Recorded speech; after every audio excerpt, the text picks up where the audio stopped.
let's talk about the May 19th Raw. We briefly talked about, the whole Sunny Days promo, and that really, sort of takes over the show, and it becomes what everybody is talking about. Did you think that,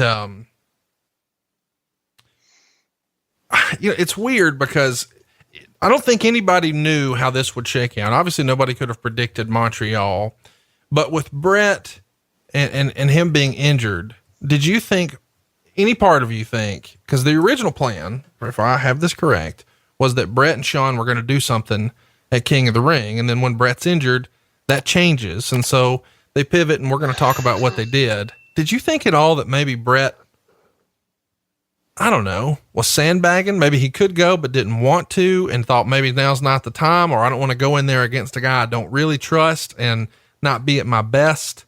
I'm not saying that he was faking the injury, but maybe if it was somebody else, he would have tried to power through, but because it's Shawn, he doesn't want anybody saying, "Oh, Bret gave me a bad match," or whatever.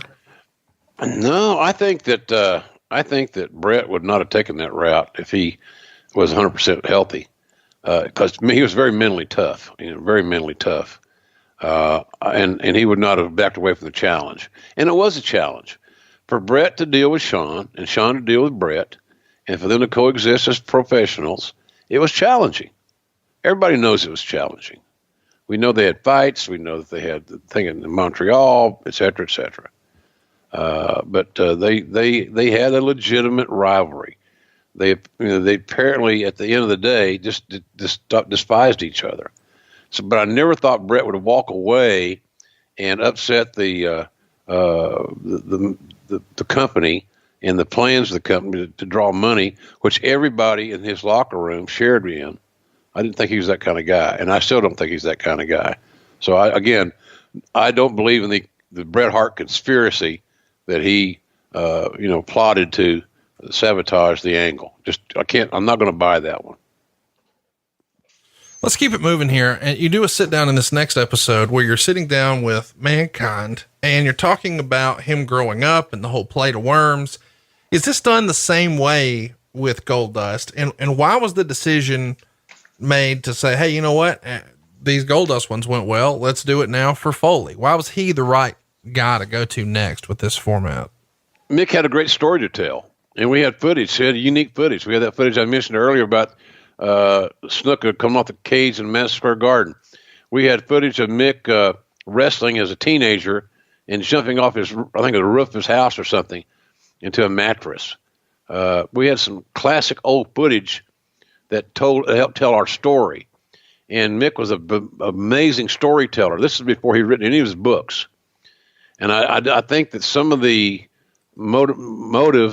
motivation, I should say, for him to write that first book was came out of some of those interviews that we did, because they got over so big. Him just telling stories of his life, the story about playing lacrosse without a cup and getting hit in the gonads with a lacrosse ball or where the hell they are, he's a funny guy, and his stories are real and they're relatable. So, like he said, the only time that girls ever noticed his growing was his testicles are the size of grapefruits, and from that injury. So, but he just had a great story to tell, Conrad, and we needed to tell that story because we didn't really know if Mick was going to be fish or fowl. His story down there made him a babyface because fans could relate to almost every step of his journey, but. We didn't need him to be a babyface in the early going. We needed him to be a guy that we could put with Undertaker. That's why I hired him. Undertaker needed heels, and Mick's 6'4" and 300 pounds, and he could match up well. And both those guys liked each other from previous territories in Dallas and in Atlanta. So that was the deal. He just had a great story to tell, and we felt like we were compelled to tell it. And we had no script. We did that in a little studio. On 120 Hamilton in Stanford. I had our crew there, and I noticed that as the night progressed, we did it after work, as the night progressed, we had more and more people hanging around. That usually meant one of two things. One, they're waiting on some really good catering, or they are really enthralled in what they're hearing. And so then all of a sudden we're doing this this interview. Where I think we get to a point to take a break, a pee break or something, maybe to eat. I'm not sure. And all of a sudden I hear Vince's voice from in the darkness, because the lights are on us. We can't see past the lights. And I remember what he said. He put it over like, "Damn, this is good shit, boys. This is good shit." Something like that. And that was what's for a guy like Mick and myself. That was great validation. He couldn't have said anything better, and he never interjected his creativity. He never told us what to say. He never told those guys what to edit out. He just let it roll. So we just had that long conversation. The only thing we knew we were going to do at the end was I was going to get the mandible claw. And my only thought process was, I going to get the shooting mandible claw or the working mandible claw. You know what the difference is, Conrad? I don't. All right. The shooting mandible claw is where he puts his two fingers in your mouth under your tongue and squeezes with his thumb under your chin. The working mandible claw is where he takes those same two fingers and bends them over in half, and it looks like they're in your mouth, but they're not. Luckily for me, I got the working mandible claw, I think. That's awesome. Yeah, but that's how we were going to end it. But that's how we constructed our interview.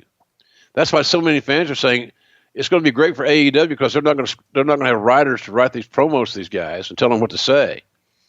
They're going to let the talent say what they want, as long as it's got some sort of structure, i.e. an outline of bullet points.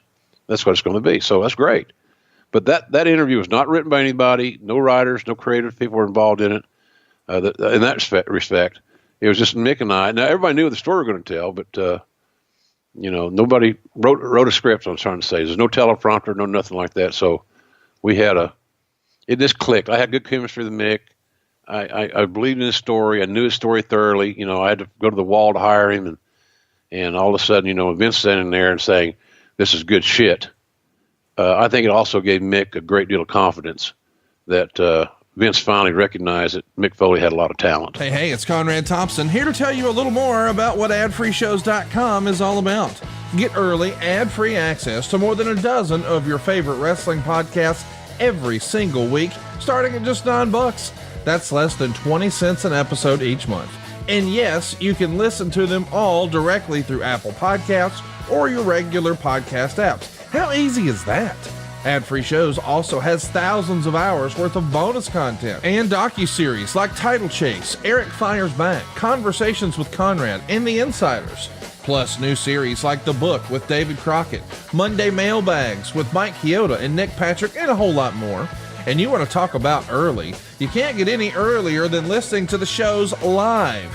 You can be a part of the live studio audience as we record the podcast. Plus, ride shotgun alongside your favorite childhood heroes for live watch-alongs, Q&As, and other interactive experiences every single month.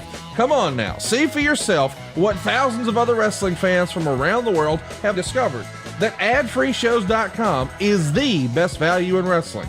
Check it out today, and hey, when you do, the first week is completely free. AdFreeShows.com.